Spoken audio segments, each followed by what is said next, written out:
రాజకీయ రంగంలో అలుపెరగని పోరాట యోధుడు నందమూరి తారక రామారావుని Noorbasha finance corporation chairman K Nagul Meera కొనియాడారు. ఎన్టీఆర్ పాలనలో విద్య, వైద్య, వ్యవసాయ రంగాల్లో తీసుకువచ్చిన సంస్కరణలు నేడు అన్ని పార్టీలు అనుసరిస్తున్నాయని చెప్పారు. 46వ డివిజన్లో చాంద్ అండ్ బ్రదర్స్ సేవాదళ ఆధ్వర్యంలో ఎన్టీఆర్ 30వ వర్ధంతి ఘనంగా నిర్వహించడం జరిగింది.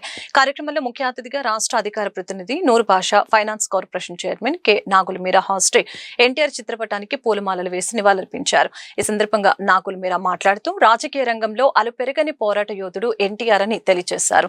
ఎన్టీఆర్ ఆశయ సాధన కోసం ముఖ్యమంత్రి చంద్రబాబు నాయుడు, మంత్రి నారా లోకేష్ నిరంతరం శ్రమిస్తున్నారని చెప్పారు. ఈ కార్యక్రమంలో చాంద్ అండ్ బ్రదర్స్ సేవాదళం అధ్యక్షులు షేక్ కాజా రహీంతుల్లా, ప్రధాన కార్యదర్శి వేముల వాసు, కార్యదర్శి షేక్ హుసేనయ్య, సహాయ కార్యదర్శి షేక్ హుస్సేన్ దాసు తదితరులు పాల్గొన్నారు. ఇచ్చినటువంటి గొప్ప వ్యక్తి ఎన్టీ రామారావు గారు. ఆయనకి ఇవాళ ప్రపంచ వ్యాప్తంగా కూడా, ఈ దేశ వ్యాప్తంగా, రాష్ట్ర వ్యాప్తంగా, ఉమ్మడి రాష్ట్రంలో కూడా ఘనమైనటువంటి నివాళులు అర్పిస్తూ ఉన్నారు.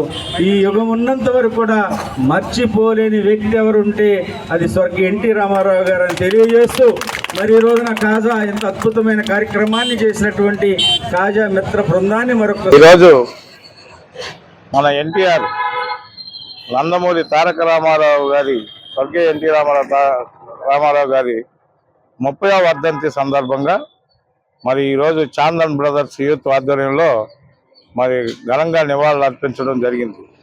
ఈ సందర్భంగా ముఖ్య అతిథిగా వచ్చిన నాగుల్ మీరా గారికి, అలాగే ఇక్కడ స్థానిక డివిజన్లో ఉన్న యూనిట్లు అనగా రాయుడు టీం వారికి, అలాగే గంగాధర్ టీం వారికి, అలాగే కాజినౌత్ శ్రీనివాస్ నాయక్ టీం వారికి, అలాగే బెవరా లోకేష్ టీం వారికి, కొత్త రామ టీం వారికి కూడా మేము వాళ్ళకి అభినందనలు తెలియజేస్తున్నాం. మరి ముఖ్యంగా ఏంటంటే మనకు నాయకుడు మొట్టమొదటి నుంచి కూడా ఆ నాయకత్వంతోనే మనం ప్రయాణిస్తున్నాం.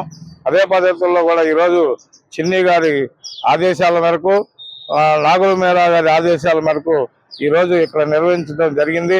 మరి ఇంతమంది కార్యకర్తలు ఈ కార్యక్రమానికి ఇచ్చేసినందుకు అందరికి కూడా ధన్యవాదాలు తెలియజేస్తున్నాం.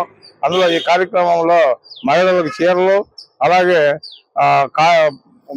కార్యకర్తలకు పళ్ళు, కాయలు కూడా పంచడం జరిగింది.